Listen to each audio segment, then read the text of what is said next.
guys, good morning. Magdadaing tayo ng bangus. Ayan.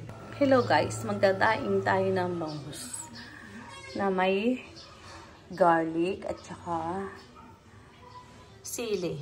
Yung daing na bangus with sili, maanghang to guys, masarap to. Yung bangus, hihiwain mo lang dito, tapos bibiyak na yan ganyan. Tapos tatanggalin mo na yung bituka, tapos lilinisin mo na lahat. Pagka ganyan mo na at linis na, lalagyan mo ng asin yan. Bawat isa. Yan. Bawat isa lalagyan mo ng asin. Tapos, ayan, lahat ng sila biyak. Lahat yan lalagyan mo na ng asin. Yan, lalagyan mo na ng asin para kumapit na yung asin sa kanyang laman para masarap. Ayan. Tapos, titimplahin natin ang ating suka. Maglalagay tayo dito ngayon ng, ayan na lahat sila, hugas. Maglalagay tayo ng, ubusin na natin itong asin, sayang. Maglalagay tayo ng bawang. Lahat yan, lagyan natin ng bawang guys.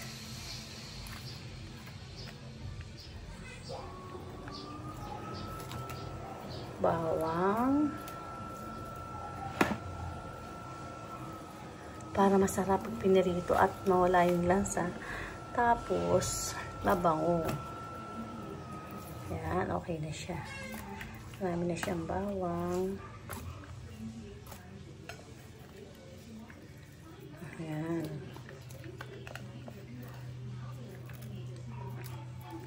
Tapos para maging maanghang at masarap kumain, lagyan natin ng ayan, sili. Ito yung flavor niya.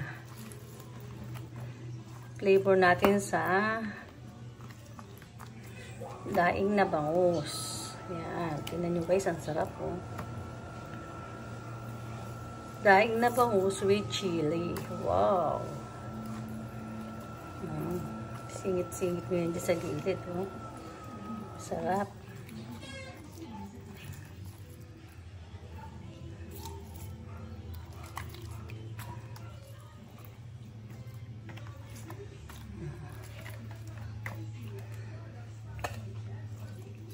Wow, ang sarap ng ating daing na bangus with chili. Okay. Tapos lagyan natin siya ng paminta.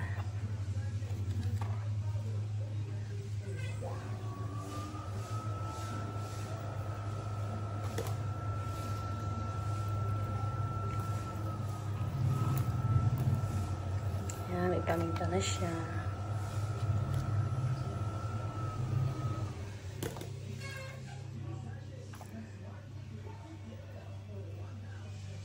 Wow, sarap. Ibabad mo lang to guys ng kahit ng 30 minutes. Masarap na to eh. Pero ako kasi stock ko to sa rep. Pag gusto ko sa umaga, saka pa lang ako magpipirito. Yan. Diba the best? Ano masasabi niyo dyan guys? Ang sarap, di ba? Chili. Daing na bangus. May flavor na chili. Okay. Tapos, lagyan natin ng suka.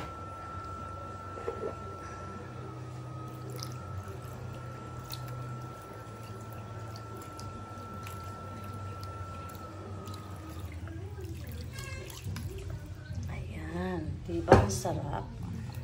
Babad-babad lang natin siya dyan.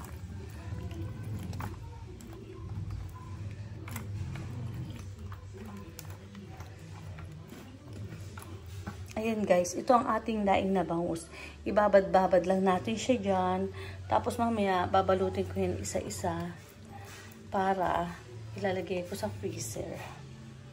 Diba ang sarap? Daing na bangus with chili.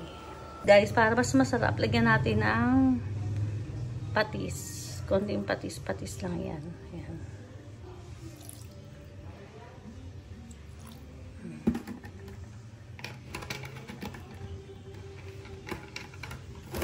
Bababad lang natin siya dyan. Tapos mamaya, babalutin natin sa plastic. Tapos ilalagay natin sa rep.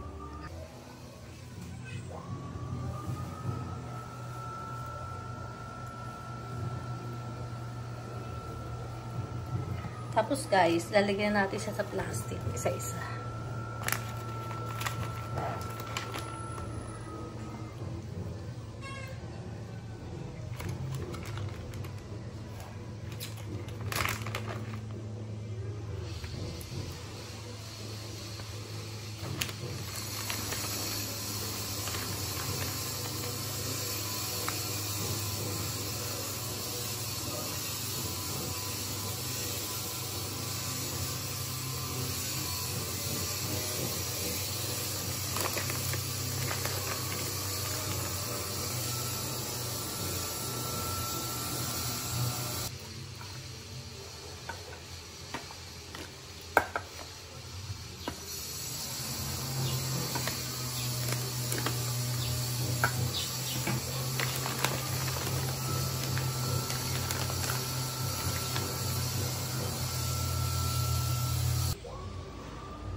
Tayo guys, ito na ang ating mga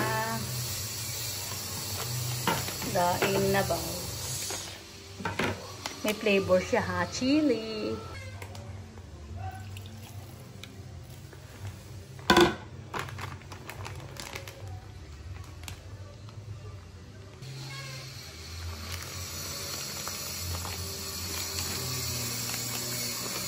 Ready to cook na yan guys. Ibabad nyo lang tapos kahit ano, para mas masarap mga 2 oras kayo, kasi to pang almusal namin to. Lulutuin ko lang to pag gusto kong kumain ng daing na bangus. Ayan. O, naipakita ko sa inyo kung paano magluto ng, paano magdaing na bangus. Ang ingredients natin, nakita nyo na kanina, diba? Simple-simple lang. Kaya guys, gumawa na kayo ng daing na bangus. Pero may tinik siya, hindi ko tinanggal yung tinik. Thank you so much guys. Love, love, love. Ang sarap ng ating daing na bangus with chili. Bye. Thank you.